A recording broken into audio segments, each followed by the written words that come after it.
Well, how's it going, everybody? I'm Jeff Slakey with Tracing the Fjord, and I am here in the historic Harstine Island Community Hall. It's over 100 years old, and I'm with historian Sandy Murphy to talk about it. How are you? I'm doing great. It's a cool day, and I'm loving that after all this heat. Yes, for sure. This building is historical in so many ways. We were talking about how it was built in 1914, so over 100 years before there was even the bridge to get here. Talk to me about what you've learned about how the community hall became the hub for the island. It was built by labor and of islanders, and one of the funny stories is when they had an outhouse here, they in the old days they would have dances and they would have sports activities. This was used as a gymnasium, and you could still see the basketball round circles prints on the ceiling. Oh, I can. They're a little darker. Yeah. Oh, wow. And so they played basketball and volleyball in here, and it was called the Athletic Club in that that part of its transition.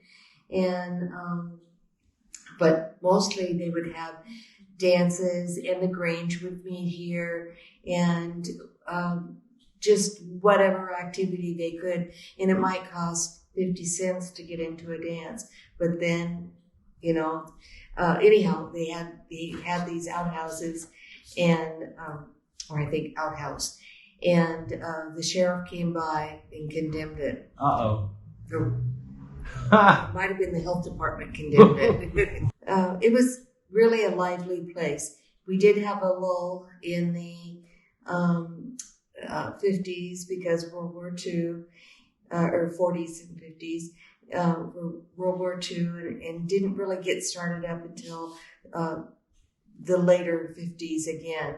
And so it was the women's club that was kind of more the lifeline to keep the hall in any kind of running condition. And the women's hall, or the women's club, started just a few years after the inception of this. In 1916. And there's a picture on the wall there that reflects the original founders. And then below that is a picture of one of the May luncheons for Women's Club, and that I happened to be the chair of that year. And we had a costume party. When we had the centennial, the Women's Club was very... They put on this little skit, and they took from the minutes of the Women's Club. They all would get up and speak and be a character who they were representing, usually a president or a secretary of the club. And but they had when dues had gone up from a nickel to a dime. Then they all held up their 10-cent sign, and it was really fun. And they did that all the way through the years, and that was great. It's just amazing to think about how the island and the hall and the residents flourished. I just am still so mind-boggled by the fact that the bridge is not that old, and how ferry service ran. We see signs here on the hour, every hour. I know you weren't here when the bridge wasn't here, but what did you hear from folks about how life was like here? It was really a tight-knit community. There were no roads. Right. And so there were several little schools around, and people walked everywhere, and the women would get together and share what was going on, but they were primarily either loggers or fruit and egg providers. So they had to rely on the ferry service to ship their eggs and their loganberries and their whatever berries they were raising. So when the bridge came in, there were those who did not like it at all, Mm-hmm. and who, to this day, their grandchildren and great-grandchildren are not happy that the bridge is there. But majority of people had fought long and hard. I think we had 4 failures to get the bridge built before we finally got it built, and it came in under budget and on time. I mean, we're about 15 minutes now driving to Shelton, about 15 minutes or so to Allyn, and you know, in the old days, if you're not able to get anywhere, that's a whole lifetime away. Yes. I mean, it's really, Yes. you're on an island. I don't think we got electricity until the late teens, and it was spotty, and it wasn't really good. And then a couple of years later, we had 2 telephones on the island, and they were neighbors, and they would call back and forth. But getting back to the forestry, and so there were lots of mills and logs going out of here all the time. Saul Simpson gave us a potbelly stove, which was really nice of him to do that. He and we had it for many, many years. I think probably till the early 50s, maybe. Wow. When the bridge came in, that is when the population grew. Sure. And so the old timers were really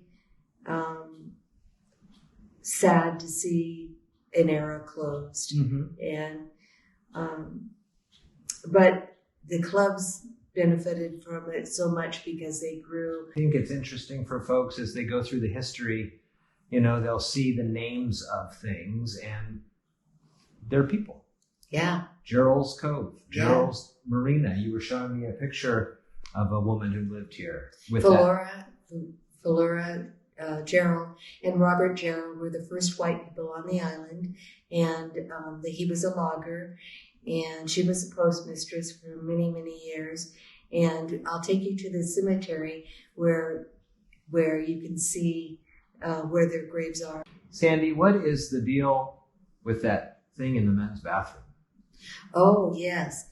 Okay, we had put up for the centennial, we were having the old cannon that was found upstairs in the attic brought down, and Jim Anderson had kind of pieced it together at his home and did a firing shot, and it worked fine. And so he brought it to the hall. And so then it came time for Jim to light off the cannon thing. It was the end of that little ceremony. And people were all gathered around, and he lit the fuse, and it blew up. Oh my gosh. People were not injured, but a piece of it went through the men's bathroom and left a hole. And so we decided to frame that and in plastic or in plexiglass, and to remember the demise of it. Oh, and on the wall over here is a story and a piece of shrapnel from the event. Oh my gosh. And another piece of history. Harstine Island Community Hall historian and longtime resident here of the island, Sandy Murphy. Thank you very much for coming to interview me and hear about this historic hall and the community. And it's been my pleasure to let you know some about it. It's just amazing. It's just wonderful. And I love that there is the history is here on the walls that people can see and talk about. Yes. It's a real unique part of Washington. Yes, it is. We are such a wonderful island, and we're really proud of it.